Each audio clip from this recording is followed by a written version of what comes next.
Have you ever thought about doing a manga collection video, but not of your own? Wow, that really fogged up the screen. I probably shouldn't have done that. Hello, everybody. I'm going to clean this off real quick, and welcome to another Manga Dude video. Today, we're not going to do my manga collection video. I've done my manga collection video once, and I've also done it twice. So this time, we're going to be doing my fiance's manga collection. Please note that the title of this video is probably not going to say fiance because, if you watch this later, I might be married by this point, but at the point of this video filming, I am not currently married, but my fiance has a fantastic manga collection, and there are a lot of great manga series that are in it. A lot of them that I have not read yet, so when we're going through it, it's probably not going to be as fully detailed as my manga collection video because I've read most of my collection, but I've not read most of hers. So I will comment on what I can, but for the most part, I'm probably just going to go through it, I'm going to show it off, and yeah, it's going to be a fun video. I think her collection is super amazing. She has a lot of great volumes. I'll probably have like a actual numerical value somewhere in the video because I don't know her full count, but let's get started. It's going to be a fun time. Woo! Okay, so first off, we're going to start off with this bookshelf here. I do have quite a few of my manga collection here as well, but I'm going to be showing off only her parts of it. So, first of all, we have this really cute dog. Aw, he's so adorable. I forgot what she calls this one, but yeah, she has a few of these that you may or may not see as I'm moving through this bookshelf. But first, we're going to show off Angelic Lair. So this is all 5 volumes of the original Tokyo Pop print, or maybe the semi-original Tokyo Pop print. They're in really good condition. I think there's only one that's kind of like whatevs. But for the most part, they look really good. I've never read this, but my fiance really loves this series, and I really want to read it at some point. It's only 5 volumes, so I'll probably be reading it soon. But yeah, excited to check this one out. And next to that, she's got the 2 volumes of Beastmaster by Kiyosuke Motomi. I've never read this either, but it's another short one, so I'll probably be checking this one out soon. Next to that, we got ourselves Natsume's Book of Friends by Yuki Midorikawa. These are the only 2 volumes that she has. I know it's a pretty long series, and I think she got these because they were cheap. So maybe we'll continue collecting this, or I'll help her collect it. But as you can see, we don't necessarily have the space for it. But she does have the first 2 volumes. And next to that, we have Akira Toriyama series, Dr. Slump. These are the first 5 volumes. I have not read this personally, but a lot of people say it's really good, it's really funny. So I'll probably be reading this sometime soon. I really like Dragon Ball and Dragon Ball Z, so I feel like this is like a no-brainer to read at some point. And next to that, I believe this is what she would consider her favorite mangaka. This is Naoki Urasawa. She has 2 volumes here. This is Mujidushi, The Sign of Dreams, and Sneeze Story Collection. So Mujidushi, I believe, is supposed to be a one-shot series that takes place in the Louvre, if I remember correctly. And then Sneeze, of course, is a short story collection. So I have not read these personally, but I have read a different Naoki Urasawa work that I'm going to be showing later in the video. But yeah, really great mangaka. I love his art. It's so gorgeous. And yeah, so she has these. And as we come down here, this is her like Junji Ito collection and some other scattered Naoki Urasawa stuff. So coming from the left here, we have Junji Ito's Cat Diary, the Kodansha print, not the hardcover that they originally released, or not. Is it hardcover? I don't remember. Next to that, she has Fragments of Horror, No Longer Human, Remina, Censor, Shiver, and Venus in the Blind Spot. So I personally have not read any of these Junji Ito works. I've only read the ones that I personally own, which is what's it called? Uzumaki, Gyo, and Tomie, which I really enjoyed. I can understand why people are kind of like, not necessarily tired, or I guess tired is a good word for it, are kind of like exhausted from the amount of Junji Ito work we get from Viz Media, because there are a lot of really good horror mangaka, and we just don't really get them. We really only get Junji Ito. It's been kind of changing recently, which is really great. We've been getting Kazuo Umez, and then obviously some works from like smaller artists and from indie publishers, which is really cool. But it'd be really nice if we started to get more and more horror stuff from big publishers. So we'll see if that ever is going to happen. But next to that, we have 2 Master Keaton volumes from Naoki Urasawa. And I believe this is like supposed to be like about an architecture guy. I don't really know much about it, but yeah, it looks really cool. And so that's going to be it for this section of this bookcase. So we will move on to the next one. Okay, so this is going to be the bulk of her manga collection. So this whole bookcase is all of her books. And as you can see, the first ones we have are the original prints of 20th Century Boys by Naoki Urasawa. She has almost the entire part of 20th Century Boys. She is only missing volume 19 of 20th Century Boys in this print style. If you have volume 19, please let me know if you're willing to get rid of it. Of course, you know, this is just like kind of like just a throwaway comment, because honestly, you know, if you want to hold on to it, I don't really care. It's yours. You can enjoy it. But yeah, this series is super awesome. It's a mystery series. I've read probably about half of it. I think I'm up to like volume 11 or 12. But basically it follows the story about these kids who lived in the 1970s. They created this like kind of storybook about this like evil corporation's gonna go kind of destroy the world and whatever. And lo and behold, as we come to the turn of the century, it starts to come true, and they want to know why. So it's all conspiracies and cults and a whole lot of crazy stuff. This series is so flippin' awesome. I love it so much. It's definitely worth a read. You can of course pick it up now because Viz has been releasing like the complete collections with the omnibuses, which is great. It's a good way to read them, but obviously we had already been buying these, so she doesn't really want to sell them. And she's kind of like me, prefers these smaller releases versus the omnibuses. They are a little bit easier to read for the both of us. But yeah, amazing series, definitely worth a check out. And coming next to that, we have our little goofy man. I don't know what this is called. I believe he's from Yokai Watch, but yeah, it's just kind of funny. She got it for like $1, and it's cute. Anyways, next to that, we have ourselves Asadora. This is another Naoki Urasawa work. We have where she is up to date on it for volumes 1 through 6. I believe volume 7 is coming out in October. I have not personally read this, but a lot of people say this is a good return to form for Naoki Urasawa. Probably his best work since 20th Century Boys. I don't know if that's necessarily a true statement or not, but it is cool to see. Coming up next to that, we have ourselves Blood Plus from Asuka Katsura. She has the first 2 volumes. I have also not read this, but it looks really cool, and I'll probably give it a shot at some point when we get more volumes. And next to that, we have ourselves Digicarrot Volume 4. This is the Viz Media release, and I believe this is from Kakidambo. I don't know, actually. I'm not gonna lie. But she picked this up because it was a good price, and it was in good condition. And yeah, we're trying to collect that series as well. And next to that, we have ourselves Dorohedoro. This is volumes 1 through 4. And we have ourselves 5 through 8 from Q Hayashida. Of course, I've only watched this anime. I've never read this personally. But Q Hayashida is a really good artist. My fiance really loves this manga and really hopes that there's going to be a season 2 of the anime, which would be really cool to see. This is probably one of the better full 3D like anime out there. Definitely give it a shot. It's super cool. It's super weird. It's really bizarre, but it's a ton of fun. It's that's about the best I could put it. And coming up next to that, we have ourselves Jibanyan. That's his name. Cutie Patootie. And next to that, we have ourselves Most of High School Debut. This is volumes 1 through 12 by Kazune Kawahara. I believe she's only missing volumes 13 through 15. Don't know much about this one either. I know she really likes it. There's another manga by this same mangaka. The writer for this, which I have read, and I'm going to be talking about it when we get to it. But if it's anything like the other one, this one is probably going to be great. Coming up next to this is Kazan by Gaku Miyao, I think is how you pronounce it. I have not personally read this, but this is one that she read during her childhood and said it was good. It's kind of cool. It has like those like, I don't know if these are like whatever, the French sleeves or whatever, but like it's kind of cool. It's glossy, and they look nice, so that's neat. And yeah, it's only 7 volumes, so that's kind of cool. Next to that, we have ourselves Lovecom, also known as Lovely Complex by Aya Nakahara. She has scattered volumes of this. This is 1, 2, 3, 6, 9, and 11.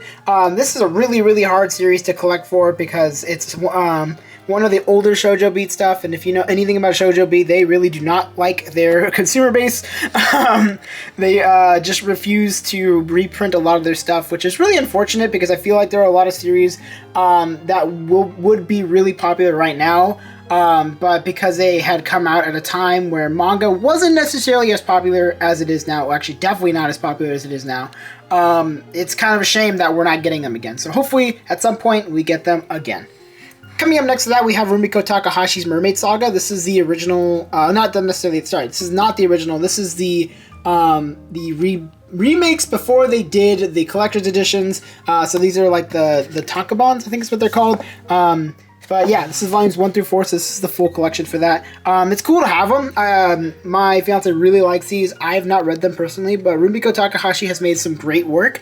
If you don't know the manga, it's the same manga behind Ranma 1/2, Inuyasha, some really big manga out there, and some really good anime as well. So yeah, can't wait to hop into that at some point.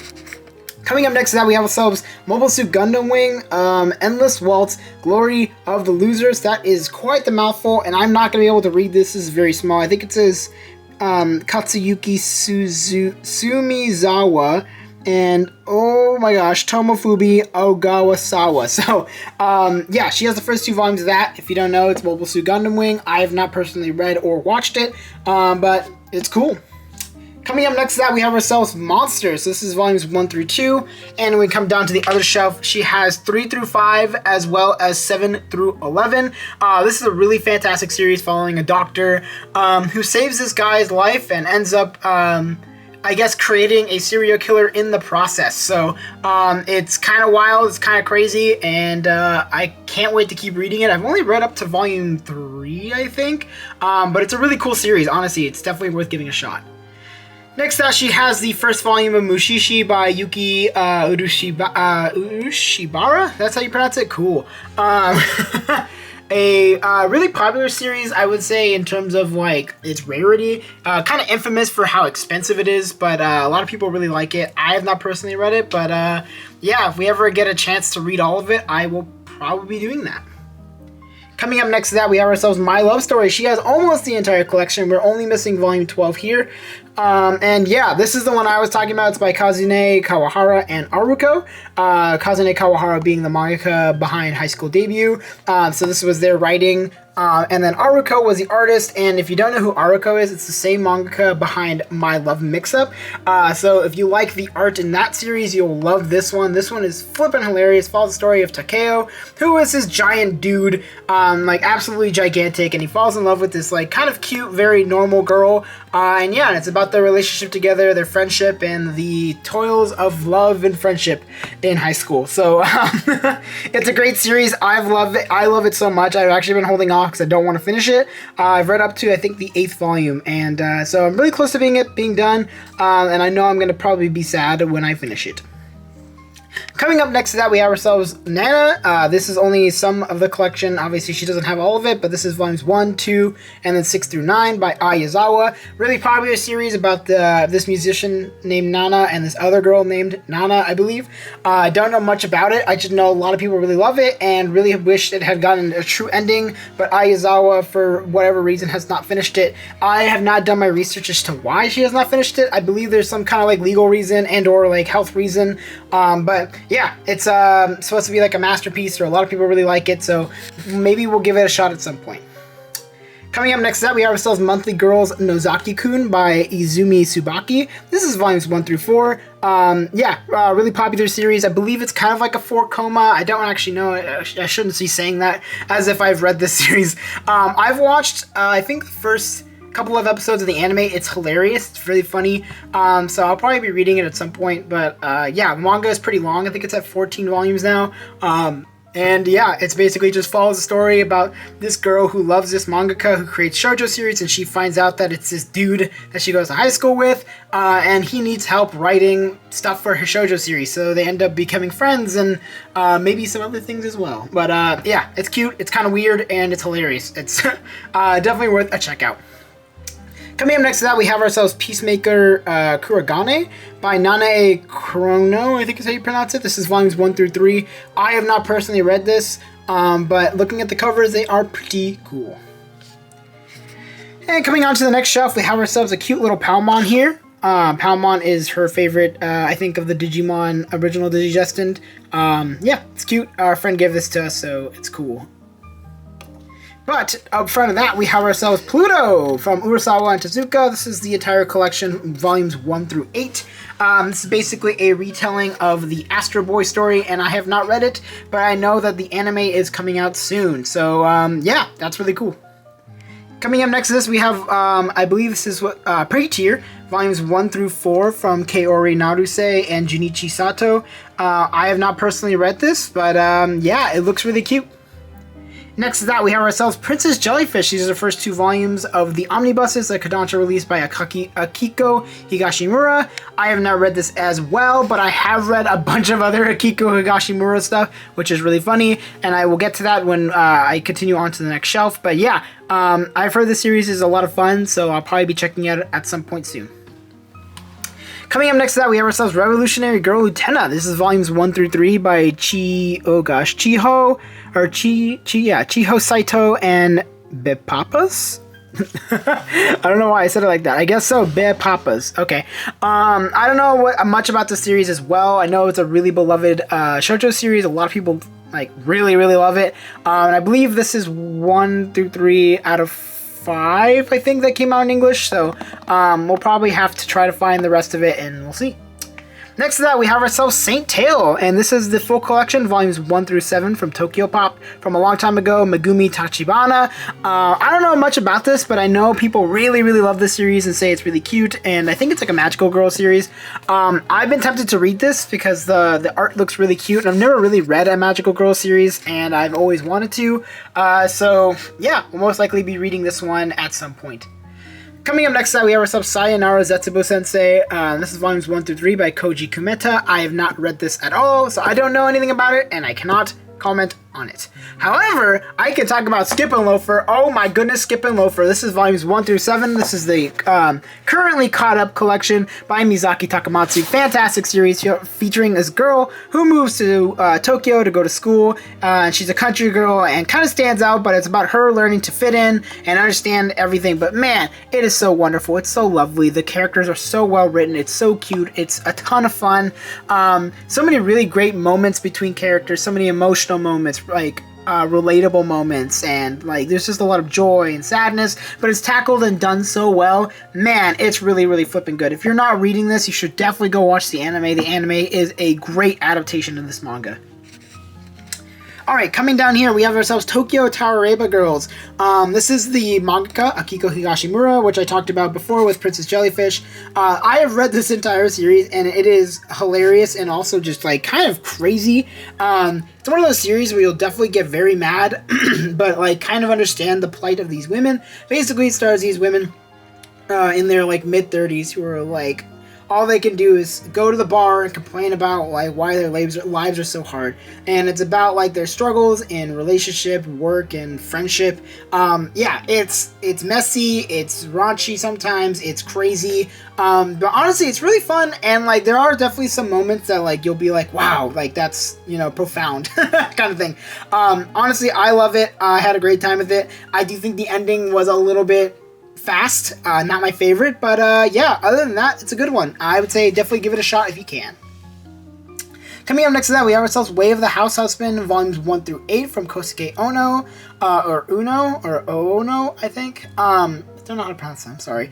And I believe there are 10 volumes for this series, but basically it's this comedy series of this former Yakuza guy who is now a house husband, and he takes care of the house and does like random chores and stuff while his wife works, I believe in an office or something like that. But yeah, it's hilarious, it's so funny, and not that it necessarily started the Yakuza gone good boy trend, but it definitely made it popular in the US for sure. Especially because it feels like every publisher right now is trying to publish a series that is like this, which is just really funny. But I have only read about half of it, but it is a lot of fun, and I probably try to catch up when I can. Coming up next to that, we have ourselves Triple Hex Aulic, volumes 1 through 4 by Clamp.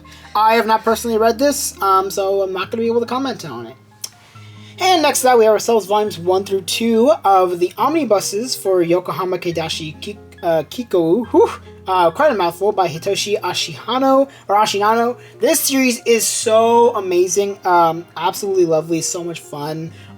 Really beautiful, heartfelt, kind of somber in a way, but basically follows the story about this android here in the front who owns a cafe kind of during like what appears to be a destroyed Japan. A lot of like Japan is like sunk, it's kind of like drowned out, there's not a lot of people around, but it's about the quiet moments that she has with the people around her and with herself. It's just a really nice series to reflect and kind of just chill, relax, and get you thinking about life in general. Yeah, it's really beautiful, and I'm so happy that it's finally out in English. Definitely pick it up from 7 Seas if you can.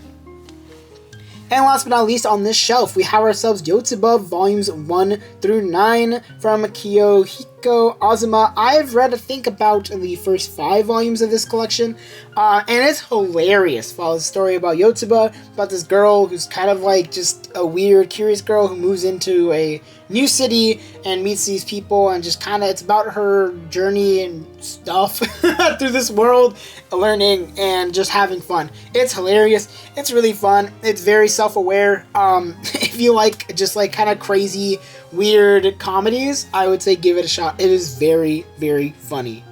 Okay, so last but not least, these are her like foreign manga that she has. She has the first 2 volumes of Yokohama Kaidashi Kiko in Japanese. Funny enough, because she actually bought these before the series was announced to be released in English, and literally, I think a couple days after they came in, it got announced that it was being released in English, and she was like low-key kind of annoyed, but also really happy because of course now she can read it in English, like legitimately.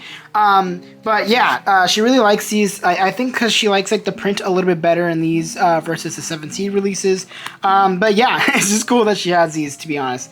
And next to that, she has, I believe this is the Chinese first volume of Billy Bat, which is another Naoki Urasawa work. Probably one of his most controversial for the sole reason because it's like very conspiracy driven, and a lot of people say it's just really out there. The storytelling is kind of weird. I have not personally read it. I've only seen a bajillion screenshots of like Einstein saying some weird stuff and like a bunch of other like famous people saying some weird stuff. But yeah, that is her like foreign manga collection. So yeah, that is going to be it. I'm going to move over back to the manga, back to her collection. This is, yep, the whole entire shelf.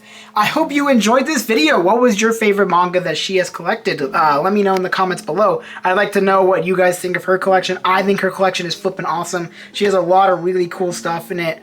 A lot of really amazing work in general. I really don't think she has any series that I would consider bad, at least from what I've read, because she has good taste. Me, on the other hand, I guess that's up to you if you think I have good taste. But anyways, what do you think of this video? Let me know in the comments below. Also, you know what to do. You can like, you can comment, and you can subscribe. I really appreciate it when you do any of that kind of stuff. You all are amazing. You all are awesome. Thank you for watching, and I will see you in the next video.